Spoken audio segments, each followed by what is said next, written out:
ready.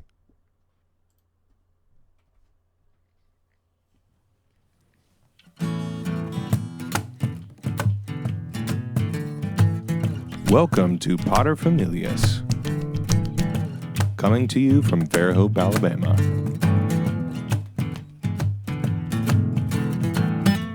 I'm Todd Sylvester. I'm Stephen Sylvester. We are two dads.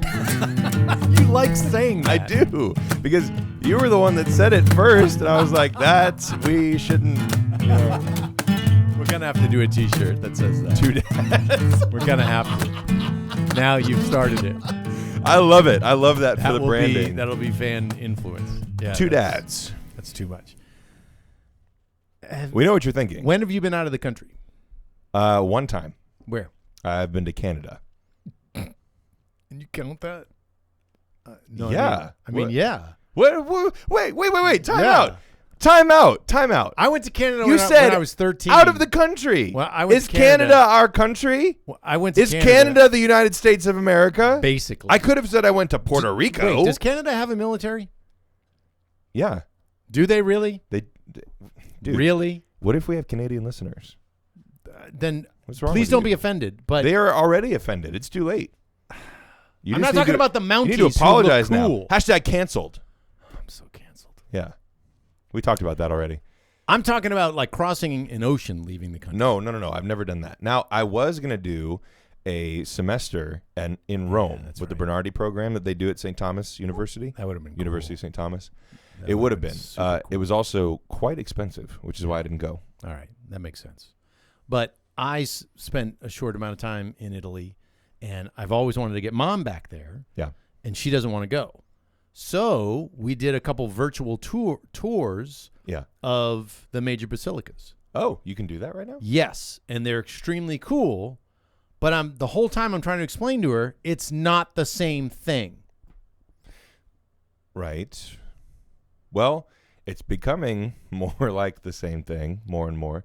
Now we didn't have the VR. Well, that's what I'm talking about. So our topic for today is actually about the rise of digital experiences leading us to not have to physically go anywhere, or will it do that one day? Right. So have you ever seen the movie with Robin Williams and Matt Damon, Good Will Hunting? Yeah, of course. Yeah. Do you remember that one scene where Will's character, or Matt Damon's character, Will, has just like laid into all the things, all the personal stuff that Robin Williams' character has revealed to him, and he kicks him out of his office, kicks him out of the therapy session. Yeah, he goes, "I will end you." Yeah, and then he meets up with him in a park, and he said, "I didn't sleep at all last night because I was just thinking about what you said." And his point is that he's a very smart kid who can make connections and do a lot of things that a lot of people can't do. But he says, but you don't know what it smells like inside the Sistine Chapel.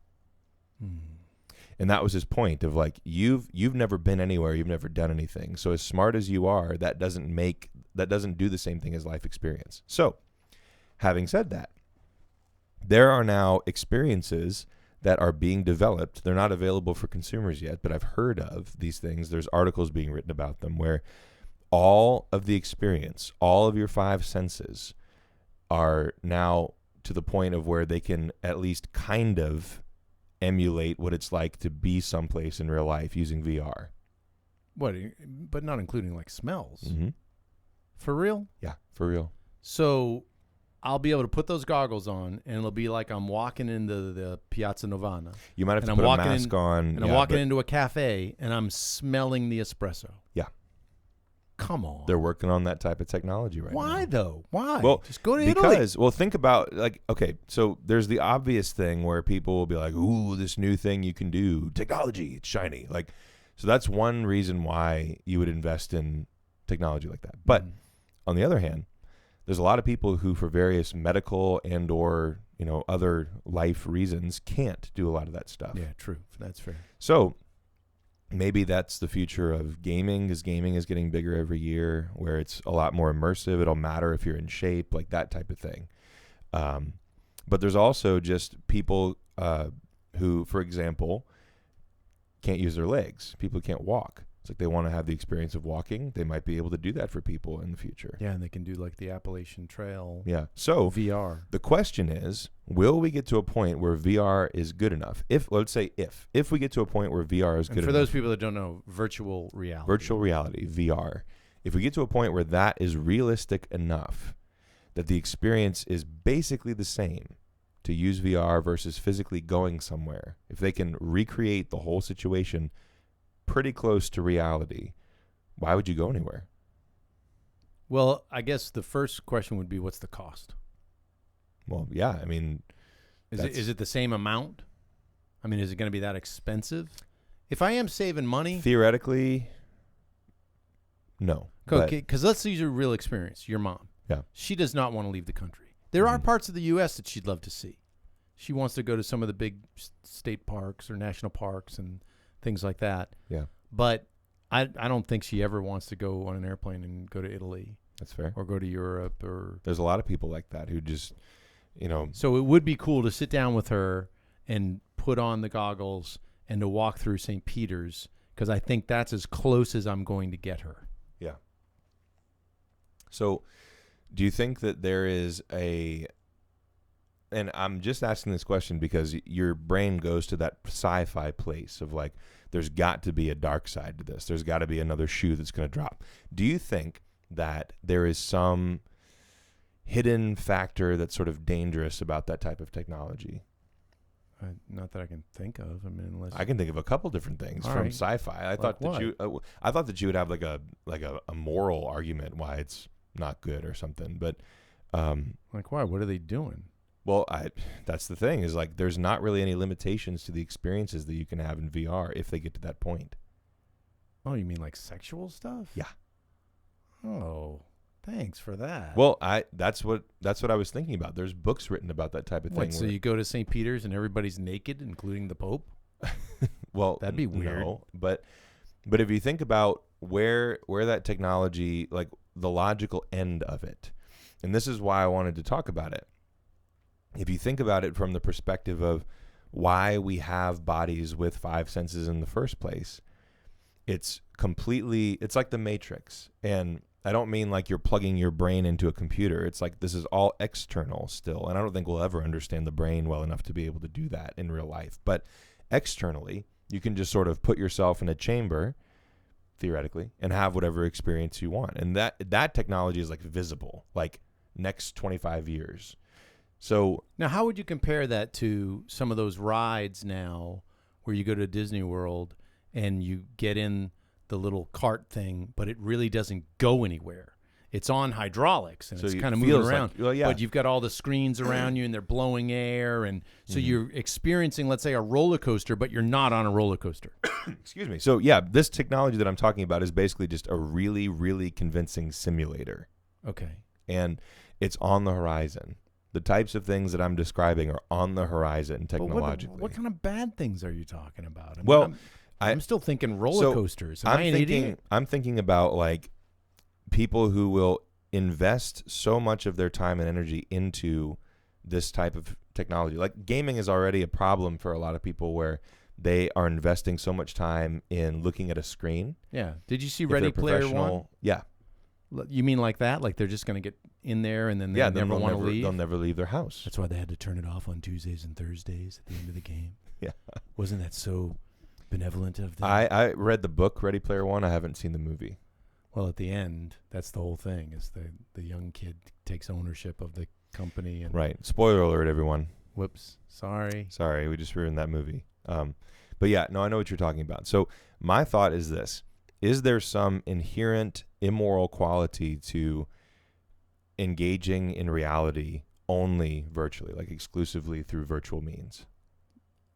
I don't know about the morality of it. Well, I was thinking in terms of like going to mass. Oh, yeah. But I mean, how would you receive the Eucharist? That's my point.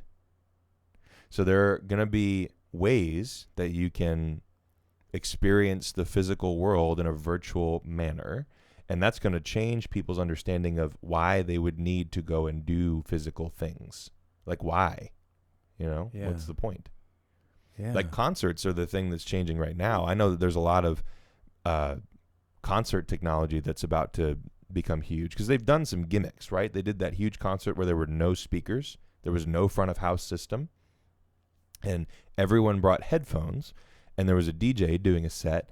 And so you look out, and if you don't have the headphones on, you can't hear the music. So it looks like everybody's dancing and there's no music.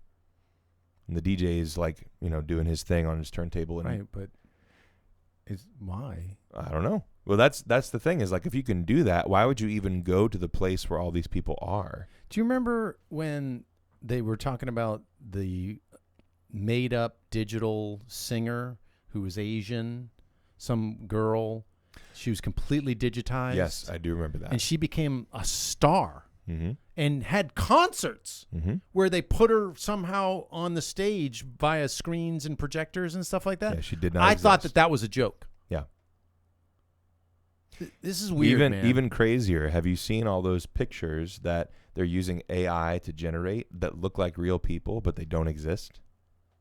That's a little trippy. Yeah. So they just feed all this photo information. What if it turns out to be your doppelganger?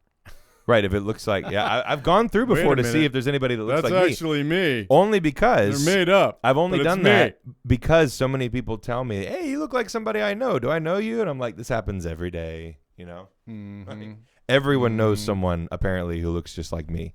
Okay. Based on what I've heard, anyway. So that's all right. So what are you thinking? We know it's coming. Yeah, that's why I wanted to talk about it, is because it's like this is eventually going to be a part of society and culture. So what do we do? And I think that there are going to be some things, some holdovers from what we're going to call like an analog society where you would do things physically in person. I think there are going to be some of those that there will be no way to effectively and authentically replicate it virtually. So if you're a religious person, like going to mass, for example. Or how about eating? I mean, you can't replicate. Yeah, so you can't replicate eating. that. But actually, you kind of could. Right? How? If you put in a feeding tube? No, because you're going to need the texture of the food in your mouth. Why? What do you mean, why? Why? Why would you need, like, okay, so let's put it this way. What if you have somebody who is quadriplegic, they have no use of their limbs, right? And they say, you know what, I would really prefer to just experience life virtually, since I can do so many more things in that world than I can in the actual world, and then I would never have to leave my bed. They're still going to need to eat. What if they put in a feeding tube? Yeah, but they want to taste. They want to taste food. So what if they come up with a way that they can do that virtually? What if that technology comes along? I would have a hard time believing that that's going to come along, because you're gonna want that. Like, remember when Lulu had a feeding tube? Your grandmother. Well, yeah, she wanted to eat ice cream. I agree that people will want it, but I think that it's theoretically possible that they will come up with a technology where you can replicate that digitally. Okay, that's just weird. I know it's weird, but I think that it's possible, and I think that if you're going to be a forward-thinking person when it comes to technology, like, do you remember when 10 years ago or so, it might have even been 15 years ago now that I first heard about this, they were talking about when cars start being able to drive themselves. I was super excited. If they get into not that. That is coming. That is coming soon. But when cars that drive themselves find themselves in a position where they have two choices. They can either make a decision that will save the life of the driver, or they can make a decision that will save the life of the pedestrian. And it has to make a choice. I didn't think about that. So there's the ethics of how they're building the program. And that's still something that a lot of companies that are doing this self-driving car stuff are wrestling with. Like Tesla they haven't come out and said what the car would do, because I think it's so complex that they can't say for sure what the car would do in every single situation, I think. So that's a question that people were asking 15 years ago, and everyone was like, that's crazy. Why? You're talking about stuff that doesn't exist, blah, blah, blah. Now it's real. Okay. That's pretty deep. Yeah. So there's real ethical questions that will eventually have to be addressed. And I think it's better to think about it now versus trying to retrofit a solution once the technology is here. Okay. That's so fair. So what do you do? What do you do? Like, is there any reason why you would refuse the option to live their entire lives virtually to someone who wanted to do that? I mean, you're using the example of someone that's a quadriplegic, so they've got limited things that they can do in their life. But what if it was got somebody, a perfectly healthy person, yeah, what if it was a perfectly physically healthy person that says, "I want you to put me in a comatose state. This is better." Yeah, that would be somebody that I'd want to see counseling. But why? Because that's not what we're designed for. Says who? Says God. I think we have a purpose. I think these physical bodies that we have. By the way, I agree with you. I'm just playing devil's advocate because there are going to be people who will argue for this, If we are physically able to do certain things, I think that's what we're supposed to do. I do remember when I was a kid watching television one time, and my mom, your grandmother, said, "Boy, I wish that we just had a conveyor belt that would come from the kitchen, because all you guys is keep asking for drinks, keep asking for snacks."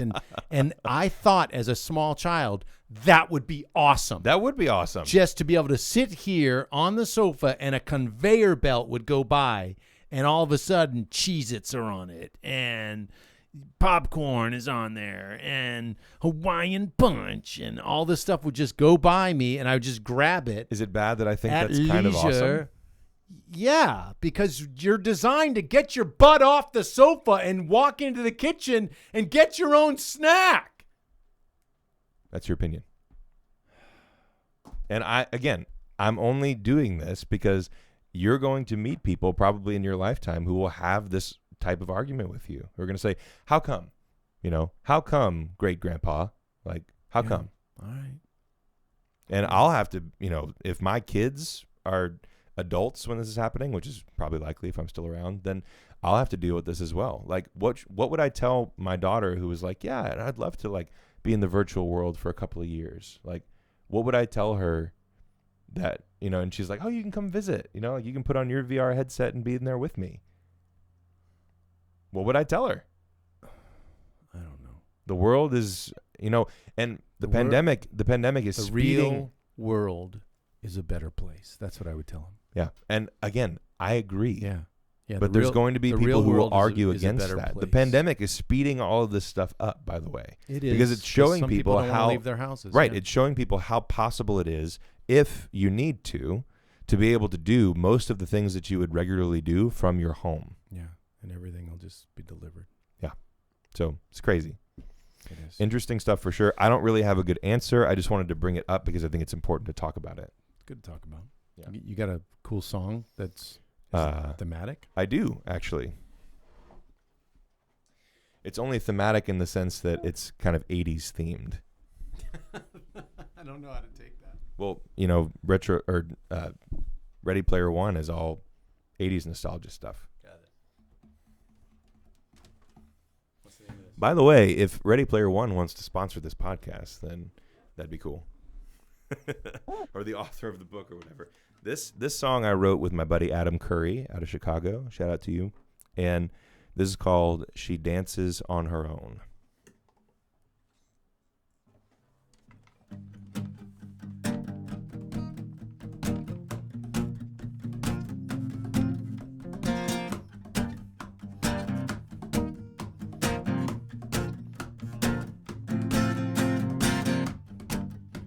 Nobody will ask her as the night becomes the morn.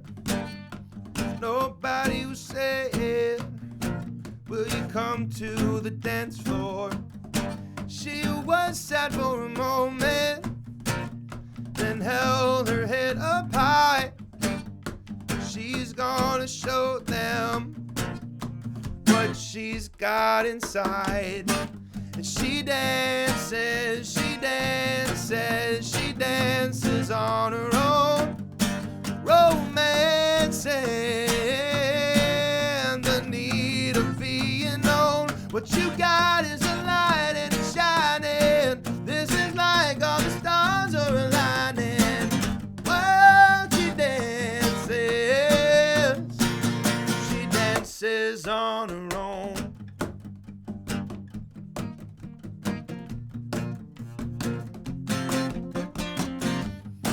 Later on by the parked cars, in the glow of the street lights, she waits for a lover no one one is in sight, and she sighs for the lost cause in the adolescent night. She's gonna show them how to make it right. She dances, she dances, she dances on her own, romancing the need of being known. What you got is a light and it's shining. This is like all the stars are aligning. Oh, she dances on her own.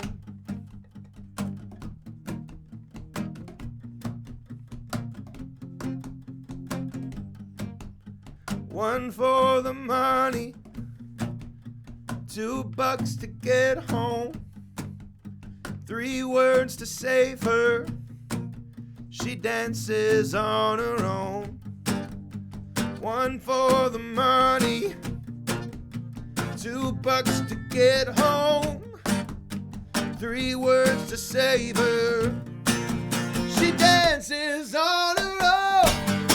Oh, she dances. She dances on her own. Oh, man, say the need of being alone. What you got is a light and it's shining. This is like all the stars are aligning. Oh, she dances. She dances on her own. She dances on her own. She dances on her own. Thanks so much for listening to Pater Familias. We'll catch you next time. Thanks, y'all.